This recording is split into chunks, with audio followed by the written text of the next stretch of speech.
Okay, today we will start with gynecology and obstetrics.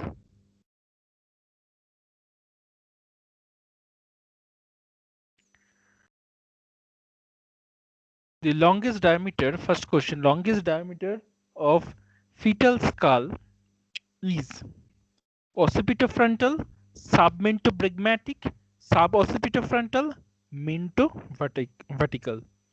And the answer is mentovertical.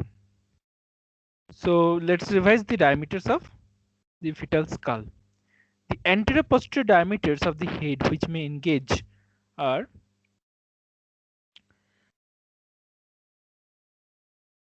suboccipitobregmatic diameter, suboccipitofrontal, occipitofrontal, mentovertical, which is the 14 centimeter and the longest diameter. Submentovertical, submentobregmatic. And all these suboccipitobregmatic, suboccipitofrontal, occipitofrontal, these three diameters, comes in this three diameters becomes significant when fetal presentation is vertex presentation. In brow presentation, the mentovertical, and submentovertical and submentobrachmatic face presentation. Okay. Now this is the schematic representation, and mentovertical, you see mentovertical is from here, extends from the midpoint of the chin to highest point on the sagittal suture. Highest point on sagittal suture.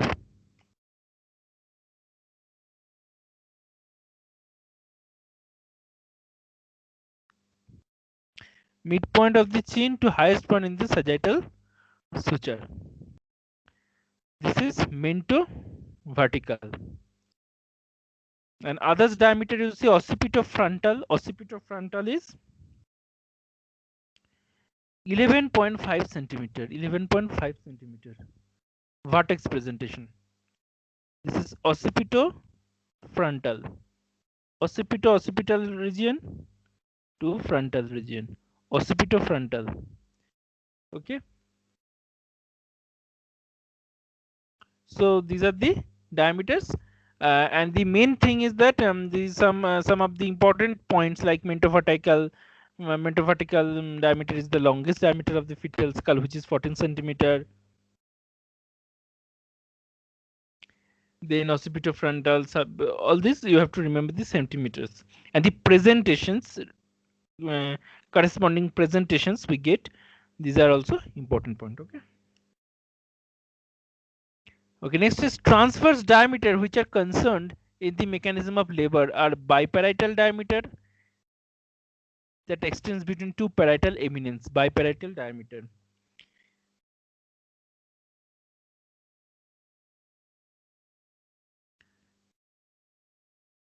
Biparietal is actually, if we see the skull from above, then this is biparietal. This is biparietal. Biparietal, two parietal regions. Okay, so joining the two parietal regions, that is 9.5 centimeter. 9.5 centimeter. This is biparietal.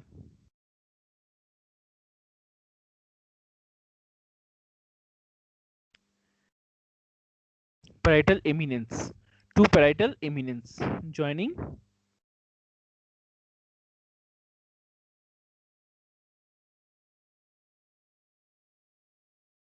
two parietal eminence.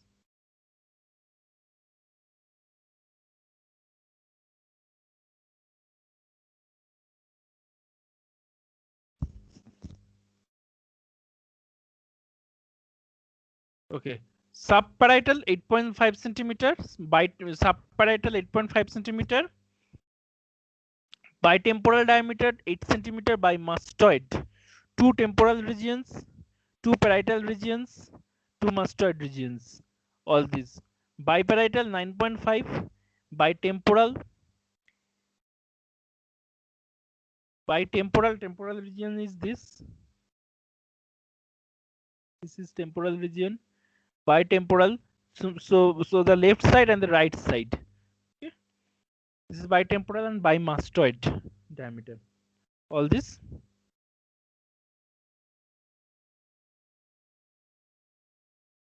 All these are 9.5, 8, and 7.5 respectively. Okay, that you need to remember. Remember these measurements of the diameters. Okay, next is the pelvis. Its planes and diameters. Its planes and diameters. Now, first of all, pelvic inlet. Pelvic diameter is going to pelvic diameters. One is transverse, number one. Number two, AP diameter means anterior posterior diameter. That is true conjugate diameter and oblique diameter. This is number two. This is number three. So the transverse diameter is the greatest distance between two linear terminalis on either side. Two linear terminalis on either side. And AP diameter, also known as true conjugate, extends from the uppermost margins of the symphysis pubis to the sacral promontory. That is anterior posterior diameter. AP diameter from here to here extends from uppermost margin of the symphysis pubis. This is the symphysis pubis. This is the symphysis pubis. So upper margin, this upper margin of the symphysis pubis.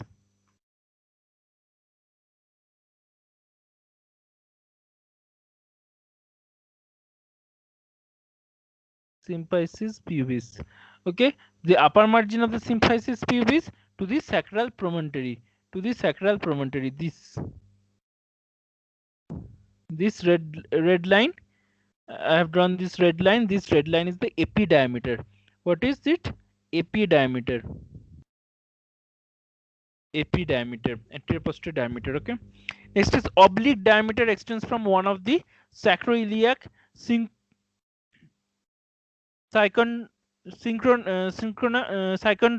to the iliopectineal eminence on the opposite side.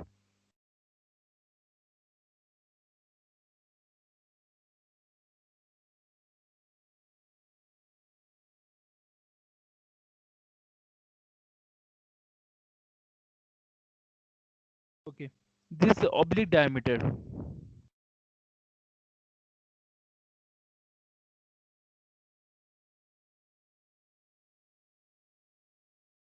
This is iliopectineal eminence to this sacroiliac region. This is oblique diameter. And transverse is like this. C. This is the transverse greatest distance between linear terminalis on either side. This is transverse diameter. This is transverse. And this diameter is oblique. Okay. So this is the pelvic inlet. Now mid pelvis measured mid pelvis and its diameters measured at the level of ischial spine. Mid pelvis is measured at the level of the ischial spine, interspinous diameter, anterior posterior diameter, anterior posterior diameter, anterior posterior diameter, and transverse diameter.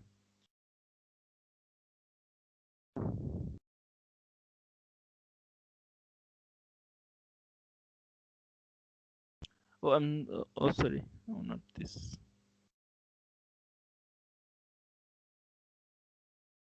This is mid pelvis. So mid pelvis has two diameters. One is interspinous and anterior posterior.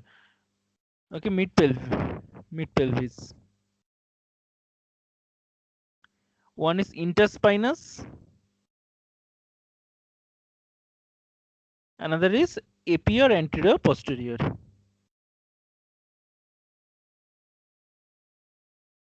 Okay, Okay, now interspinous is the between the ischial spine, while anterior posterior diameter at the level of ischial spine, 10, 10 centimeter and 11.5 centimeter respectively. Next is pelvic outlet. Pelvic outlet anterior posterior diameter. Pelvic outlet has three diameters. Number one, anterior posterior diameter, transverse and posterior diameter, posterior sagittal diameter. So anterior posterior coccyx to symphysis pubis. Anterior posterior means coccyx to symphysis pubis. Coccyx to symphysis pubis. This is anterior posterior pelvic outlet. Transverse between ischial tuberosity, this ischial tuberosity, this, and the posterior sagittal sacrococcygeal angle to the mid angle imaginary line at the base. Transverse, not transverse, posterior sagittal,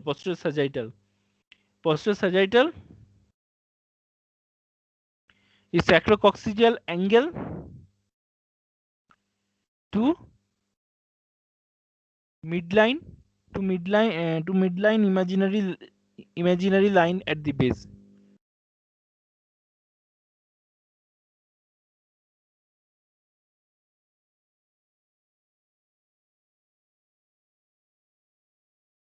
From this and this.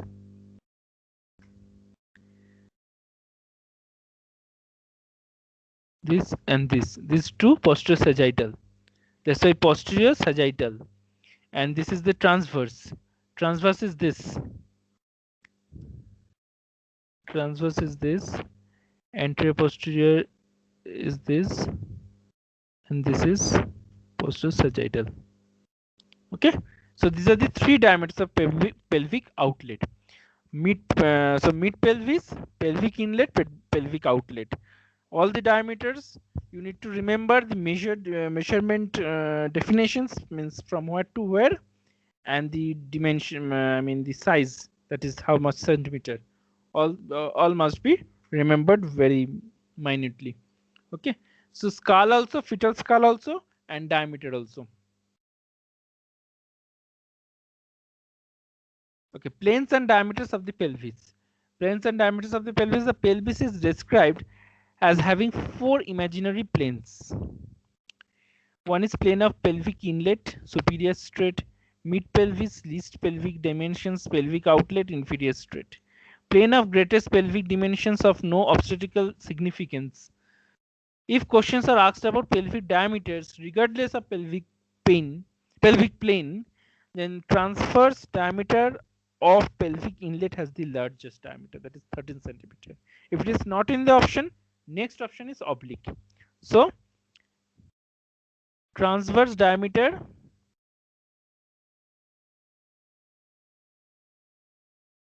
will be the biggest, then oblique, then bispinous. Okay, this is how it should be chosen. If options are there, if transverse is there, then transverse. Otherwise, go for oblique, or next is bispinous. Smallest diameter regardless of pelvic plane, that is 10 centimeter.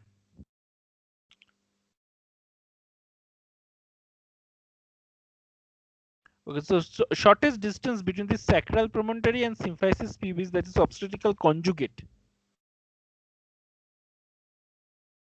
10 centimeter. Obstetrical conjugate is estimated indirectly by the subtracting 1.5 centimeter to 2 centimeter from the diagonal conjugate. And diagonal conjugate is from lower margin of the symphysis to the sacral promontory. That is 11.5 to 12 centimeter. These are two conjugates. You must remember, these are two conjugates.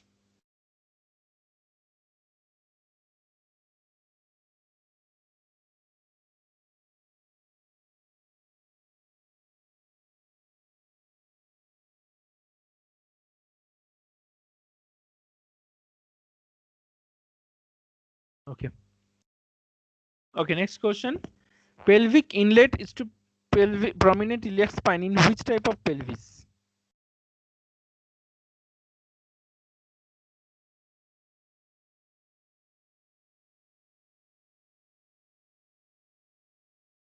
Gynecoid, platypeloid, android, arthropoid.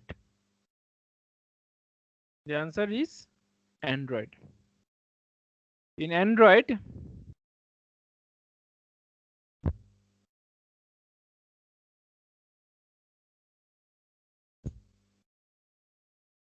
is seen actually. Prominent iliac spine in pelvic inlet is seen in which type of pelvis? In Android type of pelvis. Okay.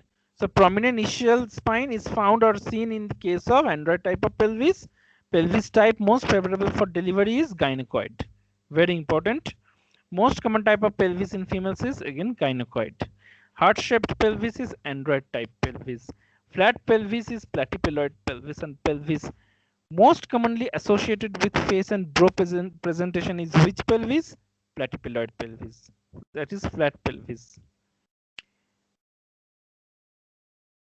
Okay, then pelvic associated with occipital posterior presentation is Android pelvis. Pelvis most commonly associated with face to pubis delivery is an anthropoid pelvis. Okay, most importantly, this heart-shaped flat pelvis, very important. This for very important. Although you have to remember all this. And prominent iliac spine is seen in which type of pelvis in pelvic inlet? Android type of pelvis. Okay.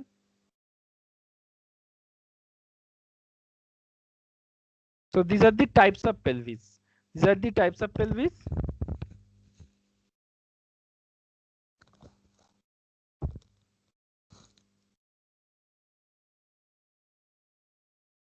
These are the type of pelvic: gynecoid, platypeloid, android, and anthropoid. Anthropoid. These are the four types of pelvis. And also you need to remember the images also. Okay. Next is a heart shaped pelvis is android. You see, this is the heart shape. Heart shape means this this. Okay, heart shaped pelvis.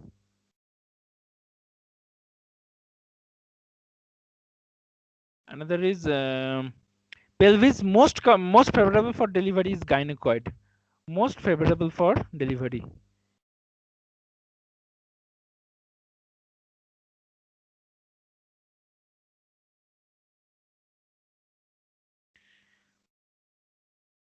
Most common type of pelvis in female is gynecoid also. Same. And flat pelvis is platypeloid. Flat. This this these dimensions are missing here.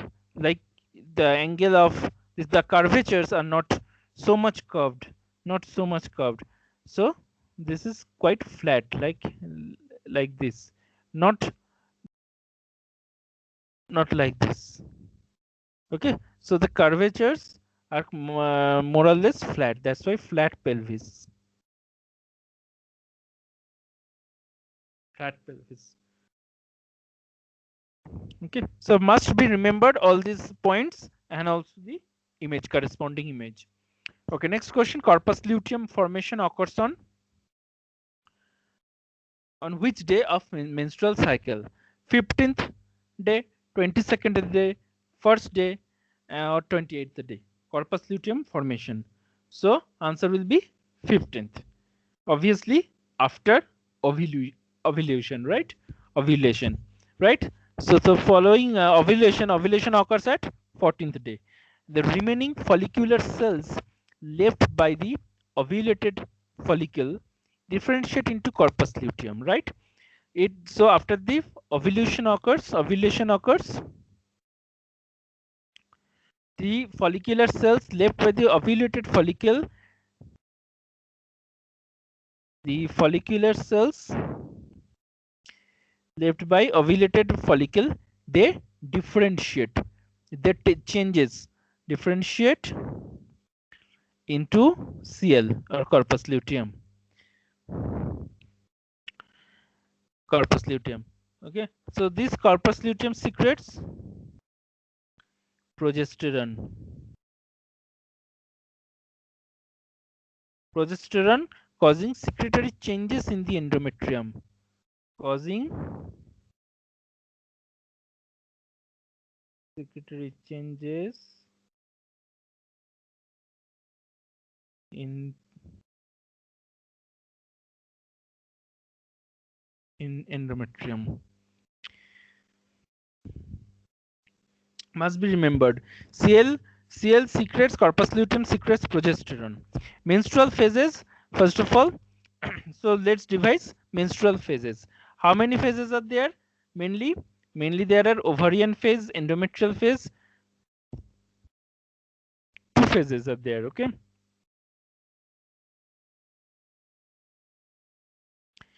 And the cycle day. Like first of all, there will be there will be follicular phase. There will be follicular phase. Follicular phase that will start from 6th day to 14th day. On 14th day, it will be ovulation on 14th day. And then what will start? Luteal phase. Luteal phase will start. Follicular phase, ovulation, luteal phase.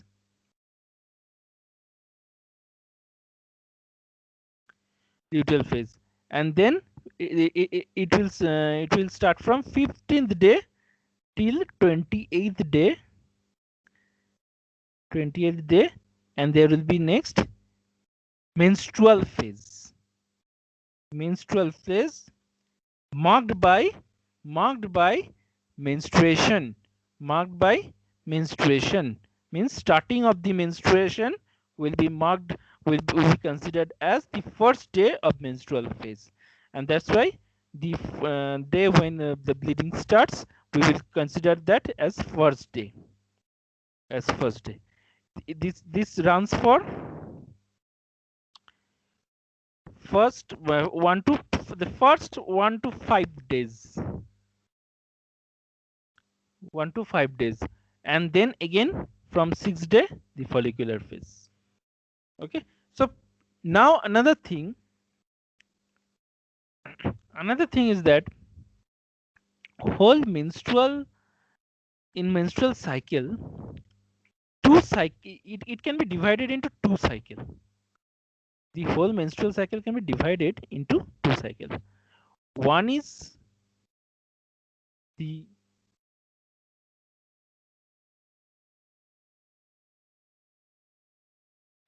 ovarian cycle.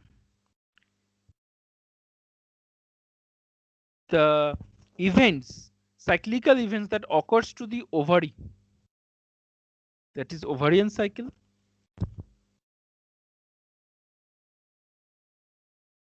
And the cyclical events that occurs to the endometrium, that is endometrial cycle.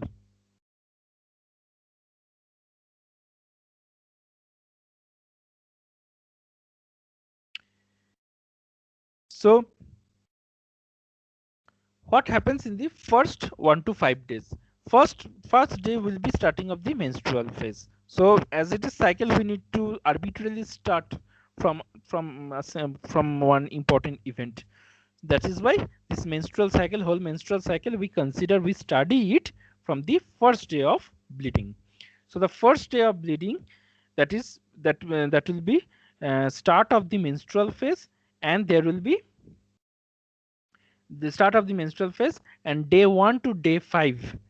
Day 1 to day 5, there will be menstrual.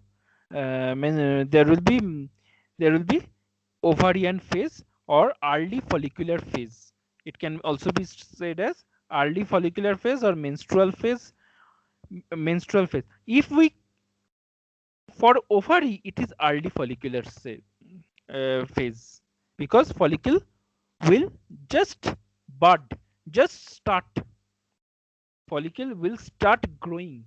And another thing is that in endometrial cycle, now we are talking about the subdivisions, not the as a whole. Subdivision in endometrium, what will happen? The endometrium will be shed off, along with the corpus albicans and the unfertilized ova. So in the endometrial phase, in the endometrial cycle, the menstrual phase is going on. In the ovarian cycle, early follicular phase is going on. In the first 1 to 5 days, we're talking about 1 to 5 days. Now, what happens? This in endometrial cycle, menstrual phase is going on. Menstrual phase is characterized by shedding of the endometrial menstrual phase. Okay, characterized by endometrial shedding and the expulsion of expulsion of what? Expulsion of unfertilized ova. Unfertilized ova and corpus luteum becomes corpus albicans, and corpus albicans also get expelled. Okay, along with the shedding of endometrium, and and there will be bleeding, and the bleeding comes from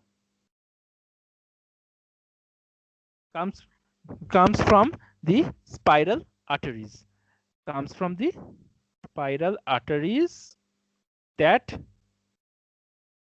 grows during the follicular phase and luteal phase, that grows during the follicular and luteal phase, especially during this phase, 15 to 28 days, during the okay, so during the secretory phase or luteal phase.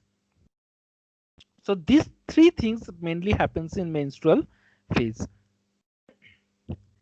So in the endometrial cycle, this menstrual phase goes on, while in ovarian cycle, this early follicular phase going on. Now, almost after 3 to 5 days, this phase tapers off, and next phase starts, that is follicular phase. Next phase starts, that is follicular phase, and endometrium starts proliferating. That means the endometrium got shed off in first 1 to 4 days or 5 days. Now in this phase of proliferative phase, the endometrial again starts growing. Now this phase is initiated by increase of estrogen. Because in this first 1 to 5 days, what happened? In this first 1 to 5 days, estrogen and progesterone was in low level. Both were in low level. Nobody was in higher level. So that is why this phase was started. So we will go to the next up to this phase, 15 to 28 days. Again, we will come to 1 to 5 days. Anyway, so in these days, 6 to 14 days, follicular phase goes on. Follicular phase goes on in the ovarian cycle, and from the perspective of endometrial cycle, we call it proliferative phase. Proliferation, because proliferation of endometrial occurs, and in case of ovary, what happens to ovary? Follicular development occurs. That means one follicle in the ovary, not one follicle, few follicles in the ovary starts growing, and they starts growing and starts to become, and goes to become ova. Okay, to become ova, or to become matured follicle, we can say, to become matured follicle. So in this phase, what happens? Follicular development occurs. And these follicles, few of the follicles, they tries to become matured one, and only one of the follicle will be ovulated. During the ovulation, only one of the follicle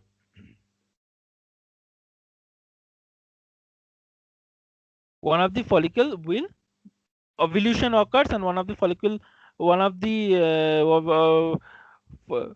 follicle will burst, and there will be follicle, and the ova will come out. Ova will come out, and it will then differentiate into corpus luteum. The For example, these are the follicles, these are the follicles, these are the follicles, right? So this follicle is chosen. If this follicle is chosen, only one will be chosen for ovulation. And what will happen? And this will burst out.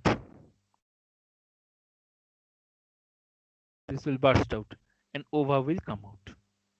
Ova will come out, and this will become corpus luteum. This is ova. This corpus luteum will later become corpus albicans, and this ova, corpus albicans, all will be expelled at last.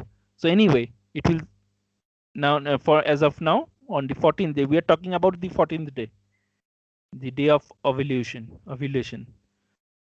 Ova and corpus albicans, or corpus luteum, corpus albicans not now, corpus luteum and ova will stay. Okay. And other, so what about the other follicles which actually have grown but didn't burst out? They will become minor follicles, and they will later disintegrate. Okay. And now on the 14th day, this ova and corpus luteum will wait for sperms to come.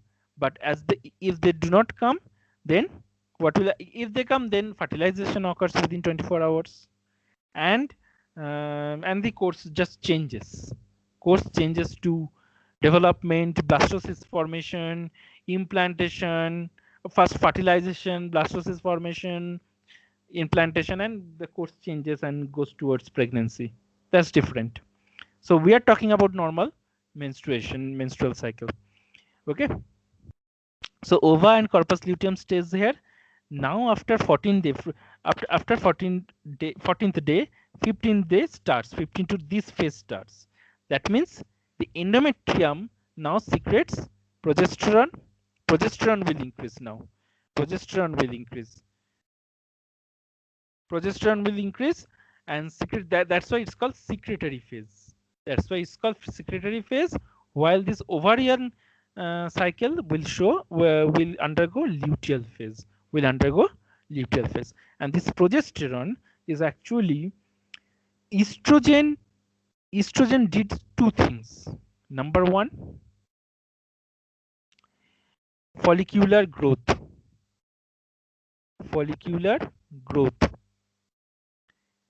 And number two, proliferation of endometrium. Proliferation of endometrium. Okay, these two things estrogen did. Now progesterone, what does the progesterone do? Progesterone do two things. One is luteal phase in the ovarian cycle, and another is mainly secretes progesterone. Okay, progesterone mainly maintains the endometrium. And the proliferated endometrium. You have to understand one thing: the proliferation was done by estrogen but maintained by progesterone. Now why there is need of maintaining the endometrium? Because endometrium during the follicular phase, during the 6 to 14 days, the spiral arteries came, endometrium got proliferated, got thickened with arteries, and also arteries are there, and arteries was bringing oxygen and nutrition. And why? Because if they were getting prepared actually into 6 to 14th day. This whole uterus was getting prepared to receive sperm, to implant, to receive the implanted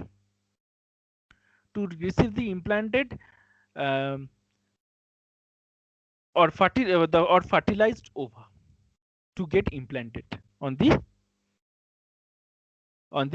uterus. So they were getting prepared to nourish and to support that fertilized ova. Fertilized ova. Okay, and to start the process of making the baby, and means more cell divisions and all. That is why endometrium was getting prepared, and every month it gets prepared from 6th to 14th day. So this is what was happening. But as in 15 to 20th day, the proliferation, the growth of the endometrium and the preparation finished actually. Just it has to be maintained up to 28th day. The endometrium, the spiral arteries into it, is they are just the preparation, and which is maintained by the progesterone, and the ova and corpus luteum was waiting for the sperms. And as it doesn't come, what happens? Progesterone decreases, becomes in the low level. No estrogen is there, so no progesterone. Also progesterone also decreases in after 28 days.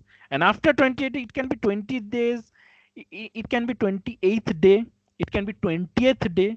So from, remember always, from 20th to 40th almost, or yeah, 20th to 48 almost, it can support, progesterone can support, can be secreted. After that, there will be, the progesterone will suddenly stop secreting, or suddenly the level of progesterone will decrease, and that will cause the first day of bleeding.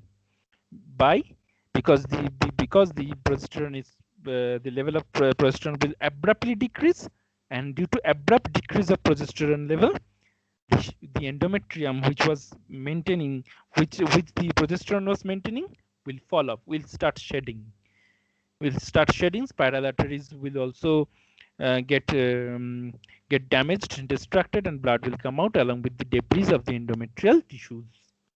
And also the corpus luteum will become corpus albicans, and the unfertilized ova will, everything will come out, where everything will be expelled. Okay, so this is what happens on the daily basis, on the cyclical way. Okay, this is about whole thing about menstrual phase. So if you know all these things, any question can be answered, whether it is number of days, whether it is ovarian cycle, whether it is about endometrial cycle, estrogen progesterone level, everything will be covered under this explanation. Okay, okay, so next question. Most common cause of secondary amenorrhea: Turner syndrome, pregnancy, Mullerian agenesis, Kallman syndrome. So the answer is pregnancy. Most common cause of secondary amenorrhea, obviously. Okay, so amenorrhea, you know, it is the absence of menstrual bleeding. Amenorrhea. Menorrhea. This is absence of menstrual bleeding. Okay, it is a normal feature in the prepubertal, pregnant, and postmenopausal females. And the primary amenorrhea is defined as the absence of menses by the age of 16 in the presence of normal developmental and sexual characteristics by the age of 14 if secondary sexual characteristics have failed to develop. This is primary amenorrhea.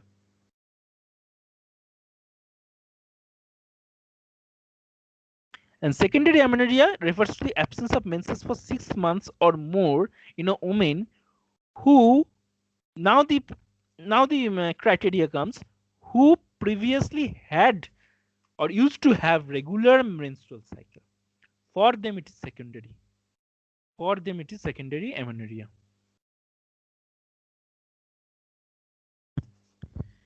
For them it is secondary amenorrhea. And the causes, see, the primary amenorrhea is caused by it results from congenital reproductive tract abnormality. And that is why it is manifested in early years only. Absence of menses. So primary amenorrhea is what? Primary amenorrhea is defined as the absence of menses by age of 16. Number 1, by age of 16 years age, if normal development is present.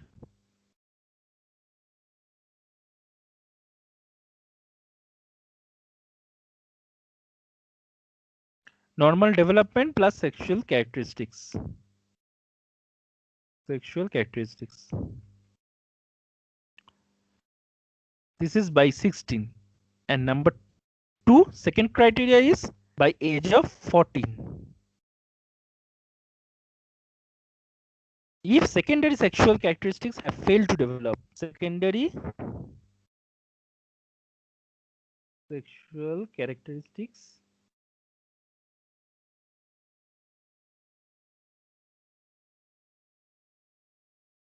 fail to develop. So these two are the criteria of primary amenorrhea. The primary amenorrhea. Okay, very important. What is primary amenorrhea? Very important. And secondary amenorrhea is very actually, so you can understand this is congenital basically. And they never had in these people primary amenorrhea patients with primary amenorrhea will never had they will never have menstruation before. But secondary amenorrhea means they have menstruation. They already had menstruation before. That means what? That means some other causes or underlying causes are there, that due to which menstruation is not occurring now. Okay, so before it had occurred, menstruation has occurred. That means the body has been formed correctly for menstruation, or the function, physiology and anatomy is correct for is correctly present for menstruation to occur. So now why it is not occurring? That is secondary amenorrhea. That means some other underlying causes are there. Some other underlying reasons, underlying causes are there for secondary amenorrhea. Now, what are these underlying causes? These underlying causes are, first of all, the biggest cause is pregnancy. This is the biggest cause in pregnancy. Other causes can be many causes. There can be any underlying disease. There can be underlying disease like tubercular endometritis, PCOS, polycystic ovarian syndrome, Cushing's disease, Sheehan's syndrome, uterine synechia, secondary to vigorous curettage. Uterine synechia means adhesions. There will be adhesions due to vigorous curettage. Okay, curettage has been done, and that's why uterine synechia may occur. This curettage is done in many cases, including MTP. Okay. So anyway, and primary amenorrhea may result from congenital reproductive tract abnormalities like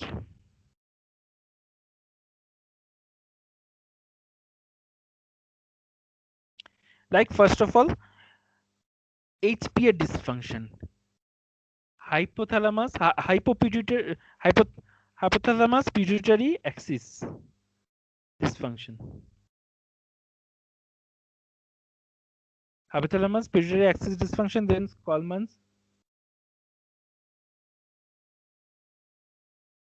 Coleman syndromes, CNS tumors, Turner syndromes, Mullerian agenesis. Very important, Mullerian agenesis. Another is Emarcates syndrome. Here actually Mullerian agenesis occurs.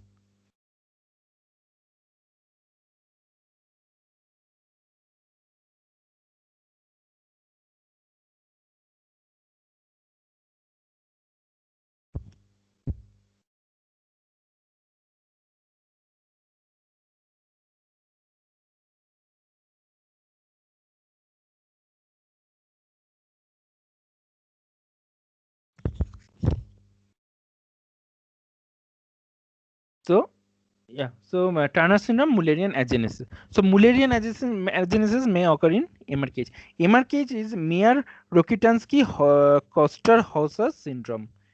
Okay, this is also very important for FMG. It comes in FMG in Mullerian agenesis, Mayer, Rokitansky,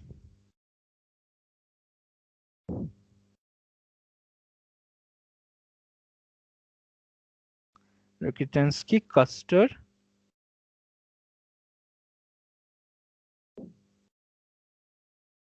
ulcer syndrome.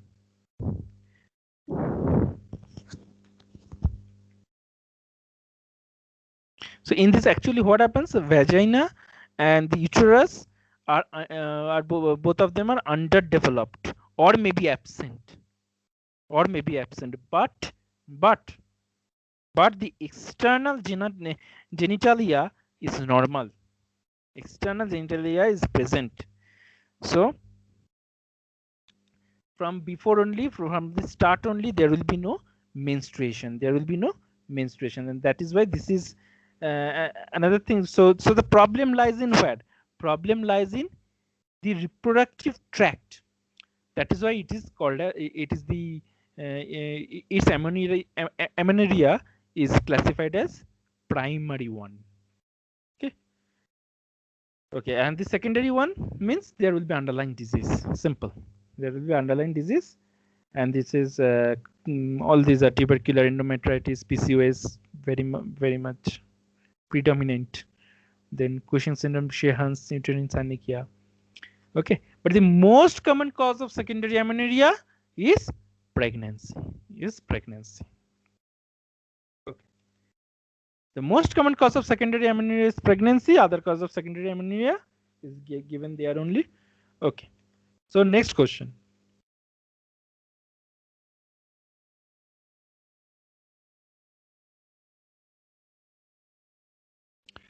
Size of Graafian follicle at the time of ovulation. 10 mm, 15 mm, 20 mm, 25 mm. And the answer is 20 mm. Pre-ovulatory Graafian follicle is 18 to 20 mm. Rate of growth of follicle is 2 to 3 mm per day. Do remember this rate of growth of follicle. Growth and size of follicle measured by transvaginal sonography, TVS.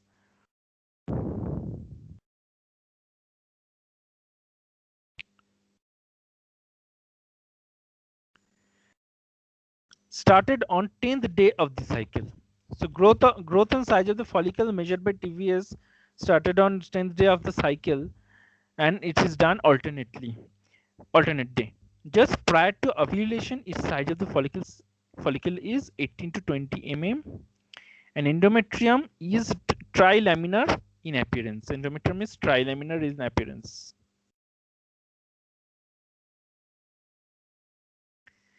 When the egg enters the fallopian tube, what happens? It is surrounded by cumulus of granulosa cell, cumulus oophorus layer, and intimately surrounded by cleared zona pellucida. In most mammals, including the humans, the egg is released from the ovary in the metaphase 2 stage. In most mammals. Okay, so this is about the size of the Graafian follicle. So size of the Graafian follicle at the time of ovulation is 20 mm.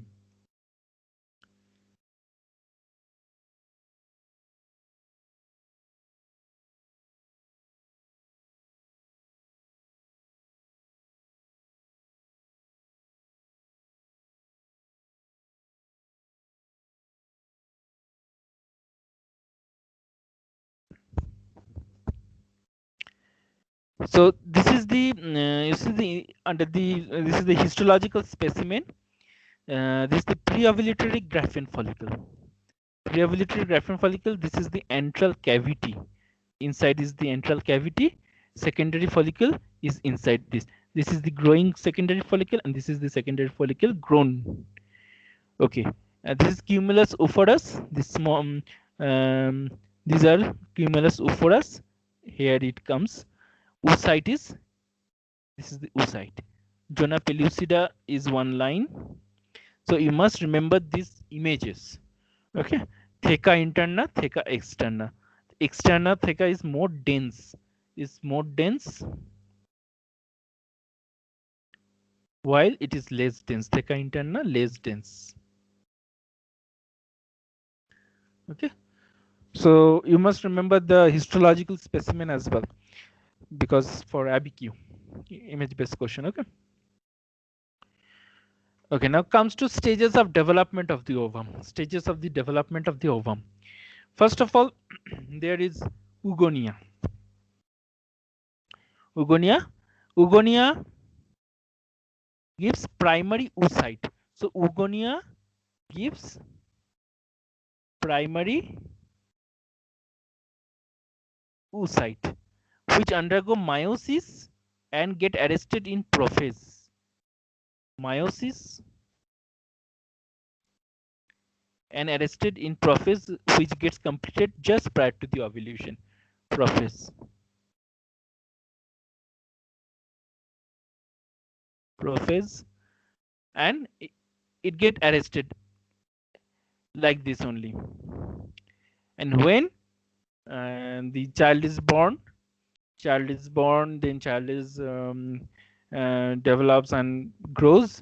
After, prior to ovulation, it starts.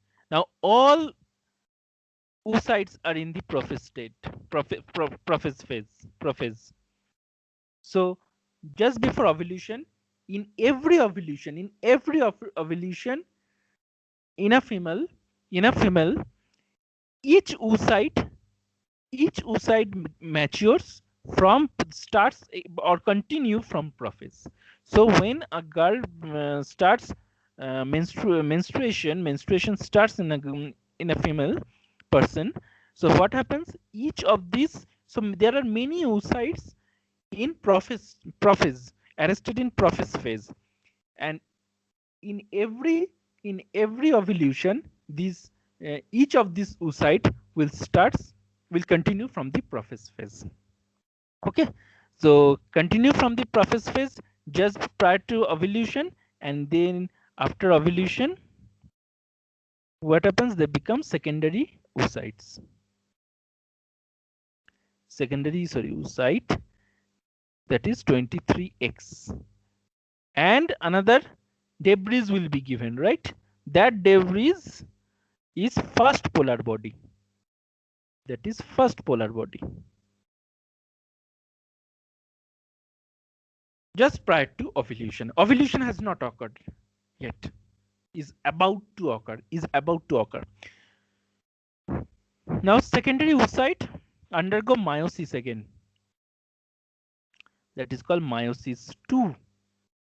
Meiosis 1 has already finished. So meiosis 2, which get arrested at metaphase.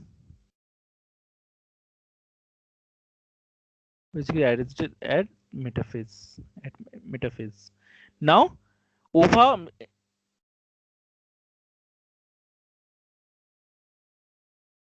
So secondary oocyte 23X undergoes meiosis 2 and get arrested at metaphase.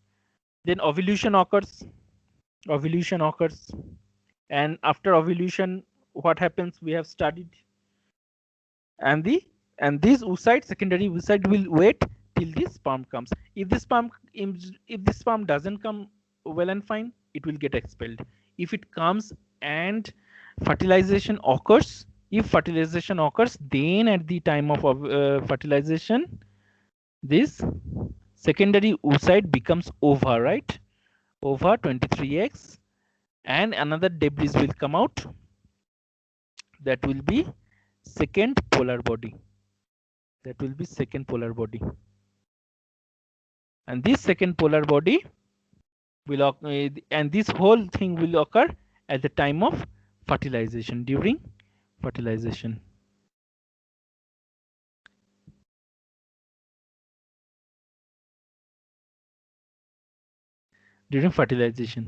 Okay, and this phase occur, this event occur only if there is fertilization. Okay, so these are the stages of development of ovum. Okay, next question. Which of the following is not related to fertilization. Sperm crosses corona radiata. Implantation after 6 days. Zona pellucida facilitation by hyaluronidase. Zona reaction attracts the sperm. So not related with fertilization. Very important question, but it also related to these components of the fertilization, sperms and implantations, but not related to fertilization. And the answer is Zona reaction, attracting the sperm. Zona reaction, Zona reaction is what? Once sperm penetrates the zona pellucida, the ovum become impermeable to other sperm, and this prevent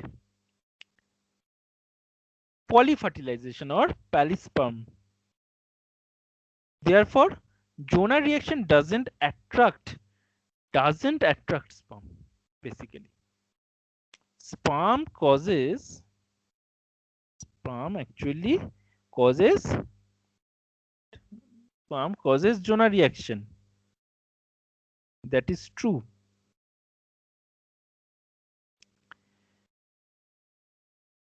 That is true. What? Not sperms. One sperm will cause zona reaction. How it will do the zona reaction? By penetrating zona pellucida of ova. Zona pellucida, what is this? This is a layer.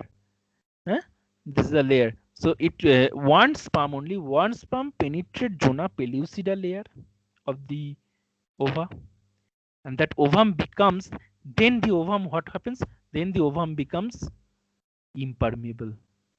Ovum becomes impermeable.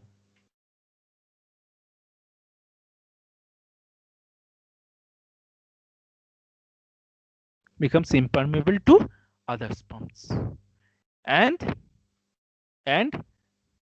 they prevent impermeable to other sperm, to others. Okay, this whole thing is the zona reaction actually. So zona reaction, when zona reaction has started, that means there will be no more entrance to sperms. Okay, it starts by only one sperm do the zona reaction, cause the zona reaction. But when zona reaction starts, that means there will no more entry of the sperm. So zona reaction doesn't attract sperm. When more than one sperm manages to enter the ovum, if it manages anyhow, that is called dispermy. Triploidy. Fetus will produce. Fetus nearly always aborts. Fetus gets aborted. First cell division then occur within 20 hours and give rise to 2-cell embryo, and the embryogenesis proceeds. Okay. Okay, so this is the image, fertilizing sperm. See, one of the sperm is penetrating, and sperm egg recognition is occurring, and after penetration there will be block to polyspermy. Zona reaction will start. Okay, so this is an image schematic representation. Okay, so what are the steps of fertilization?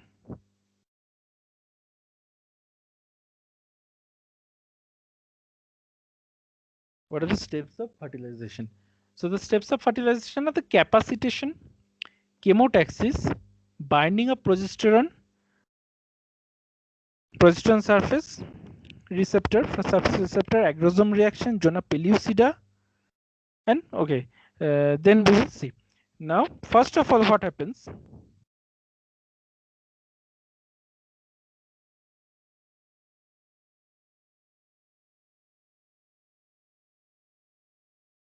First of all, what happens? Capacitation. A period of conditioning that occurs in the female reproductive tract. Capacitation is a period of conditioning that occurs in female reproductive tract. Conditioning of what? Conditioning that sperm will come, it will fertilize the ovum. All this conditioning, all this preparation, that is capacitation. Okay, making capacitate, that means to gain capacity for fertilization and for the later events like pregnancy. Okay, this is number one. Number two is chemotaxis. Chemotaxis, sperms are attracted to the egg through the process known as chemotaxis. Okay, so after the expulsion of the sperm or introduction of the sperm in the cervix, what happens? It goes towards the ovum only, towards the ovum only, not here and there. Yes, when it goes, it gets destroyed. Many sperms get destroyed. In fact, that is different. But their direction of progression will be towards the ovum. That is chemotaxis. Next is binding of the progesterone surface receptor on the sperm.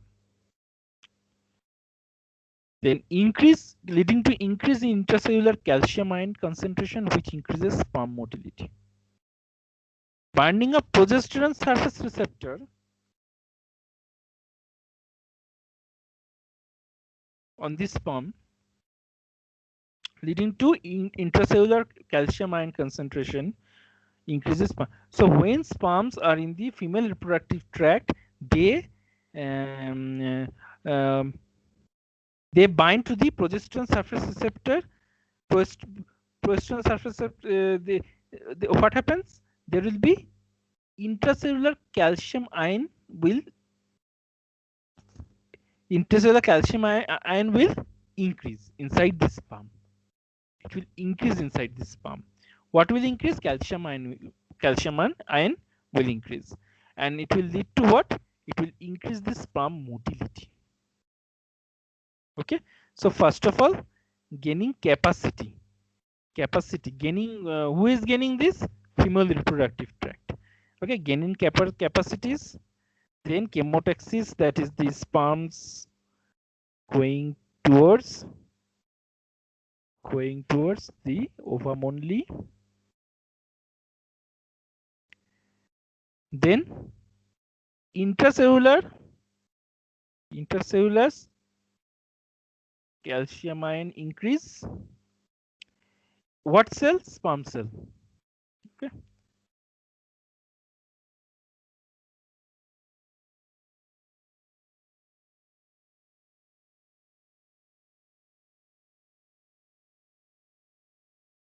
Then acrosome reaction occurs.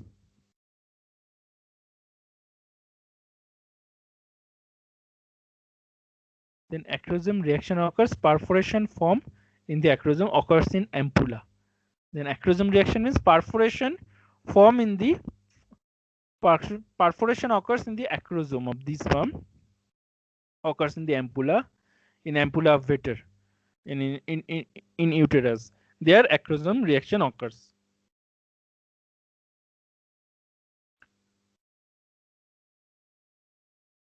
Then zona pellucida is a glycoprotein layer or glycoprotein layer surrounding the membrane of the oocyte. Once the sperm reaches ova, then acrosome reaction occurs.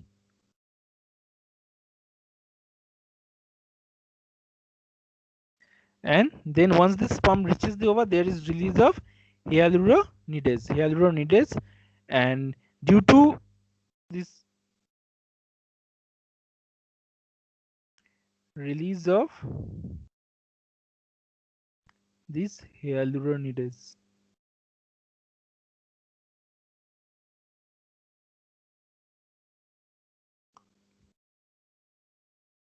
due to this hyaluronidase, what will happen? Hair penetration can occur. Zona penetration can occur. This hyaluronic acid, hyaluronidase, due to release of this substance, what will happen? There will be excavation of the layers of the corona radiata, and it can and the sperm can penetrate through the corona radiata and cumulus oophorus layer.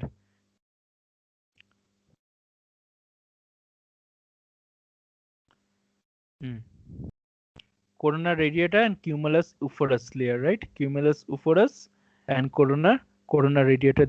This portion is corona radiata, and this portion is cumulus oophorus. Okay, so this will cumulus oophorus is outside. No, not zona pellucida.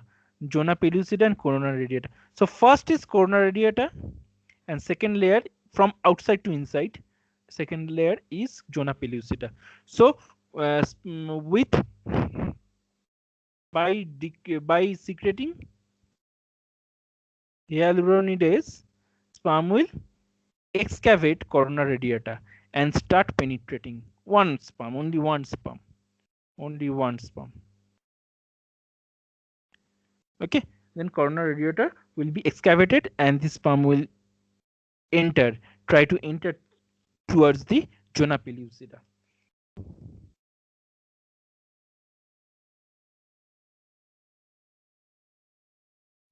Next is zona pellucida, it enters and zona reaction starts. That means no other sperms can enter.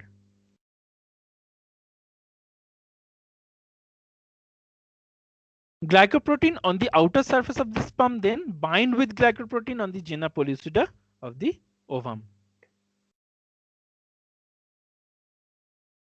Then acrosine will release, and acrosine digests the zona pellucida. Zona pellucida is digested by acrosine and membrane of the oocyte. And what happens then? Sperm enters the cytoplasm, and intercytoplasmic structures becomes accessible to the sperm. And that is the coronal granules arrange themselves in orderly fashion, and swelling of the sperm head occurs. So when the swelling of the sperm head occurs, what happens? Swelling occurs. Okay, swelling of the sperm head occurs, giving rise to male pronucleus. And during doing this, the egg completes its second meiotic divisions, casting of the second polar body. Casting of the second polar body during fertilization. So fertilization starts and second polar body is released to a position also beneath the zona pellucida. So then after that fertilization will that is steps of fertilization. Then it will proceed. Okay, fertilization steps. Okay, next question. Uterus is at the level of umbilicus at which age of gestation? 12 week, 22 week, 20th week, and 24th week. The answer is at the level of umbilicus. Very important question. At the level of umbilicus. At the level of umbilicus, the uterus is at that means the gestation age of gestation is 24 weeks. 24 weeks of pregnancy. The height of the uterus is midway between the symphysis pubis and umbilicus at the 16th week and at the level of the umbilicus at 24th week. You must remember the gestational age with the fundal height. Now when we say uterus at the level, which portion of the uterus? Always remember the fundus. The fundus portion, the fundus part. Okay. So gestational age is 12 week. If 12 weeks of pregnancy, that means the fundus will be at pubic symphysis. 24th week, then fundus will be at umbilicus. 36 weeks, symphyte process of sternum, while 37 to 40th weeks, regression of the fundal height occurs between 36 to 32 centimeters. Okay, regression starts.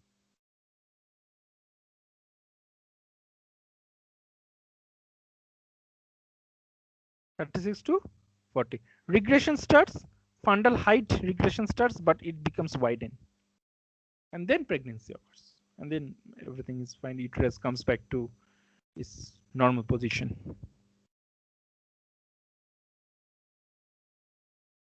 Okay, next question. First polar body is released at the time of birth, puberty, menstruation, ovulation. First polar body is released at the time of, as we have done already, ovulation, right? Ovulation. So oogenesis, the process involved in the development of mature ovum, is called oogenesis. At 20th week of age of gestation, the number of oogonia reaches at its maximum number, about 7 million. While the majority of the oogonia continue to divide, some enter into the prophase of the first mitotic division and called primary oocyte. We have already talked about this. Primary oocyte do not finish the first mitotic division until puberty is reached, and first mitotic division of primary oocyte takes place at puberty, giving rise to secondary oocyte and one polar body. Okay, so remember this. Ovulation takes place soon after the formation of the secondary oocyte, right? And the second mitotic division of secondary oocyte takes place only after the fertilization of ova by the sperm, and this resulting in the formation of the two unequal daughter cells. Okay, each possessing 23X chromosome. Larger one is mature ovum, while the smaller one is second polar body. Second polar body containing the equal number of chromosomes. First polar body also undergoes second meiotic division. In the absence of fertilization, what happens? Secondary oocyte does not complete the second meiotic divisions, and it degenerates and get expelled. Okay, so as we have already done, you can consider these points, and what we have done in here,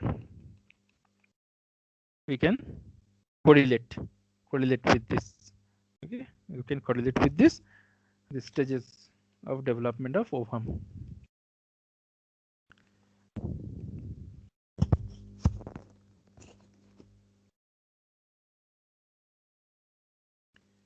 Okay, so this is the complete oogenesis. Germ cell mitosis occurs, oogonia forms, then primary oocyte, arrested first prophase, maturation of graphene follicle occurs, then complete of first meiotic divisions.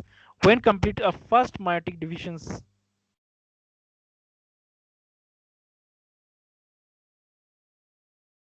when first meiotic division is complete, it gives rise to two things. One is secondary oocyte plus first polar body, right? First polar body.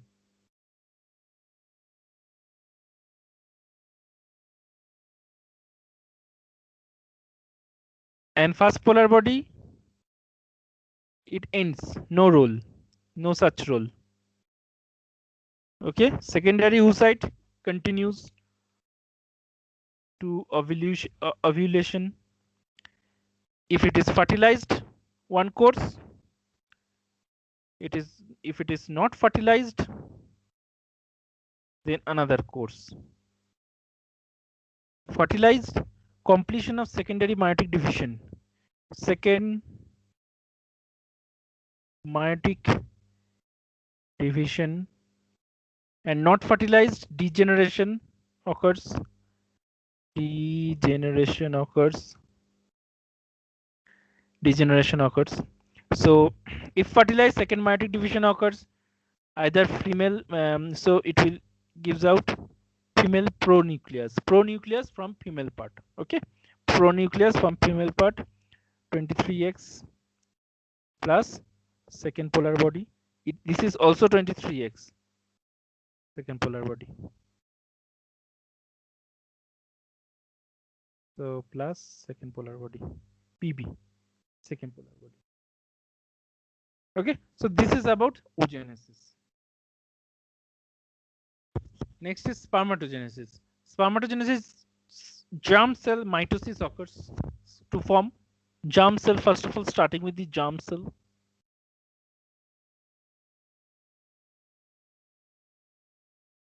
It undergoes mitosis to form spermatogonia.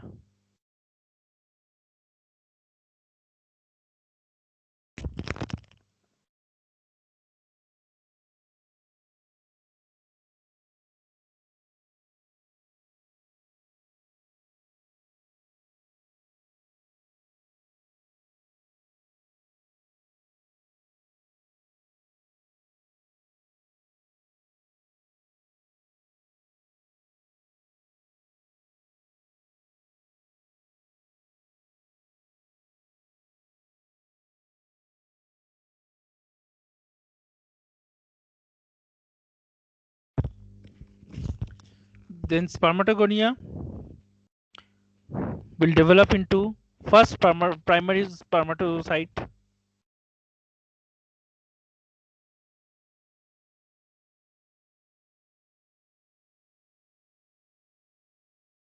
Then it undergoes first meiotic division,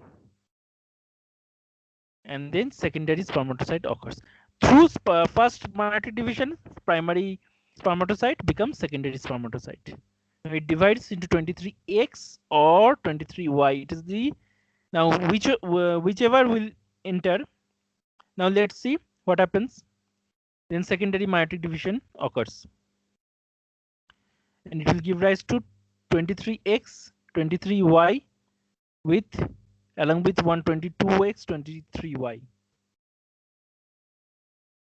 Then this spermatids morphological change to spermatozoa, spermatogenesis. Okay, so these spermatids will be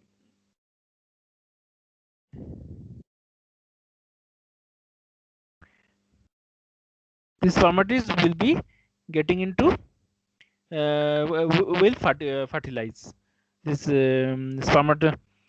Then spermatids will change into morphologically it will change to spermatozoa.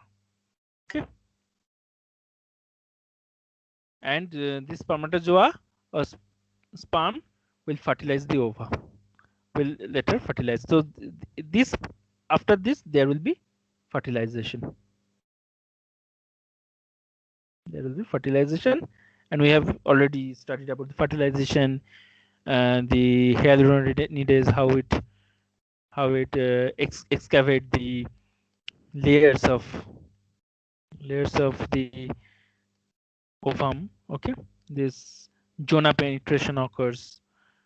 Before the zona penetration, what occurs? Zona penetration, there will be corona radiata. Corona radiata will be excavated, and then zona reaction will occur.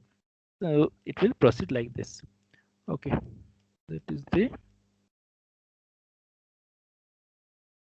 okay. So the first polar body released at the time of ovulation, while second polar body at the time of fertilization. First site of fetal hematopoiesis is the yolk sac.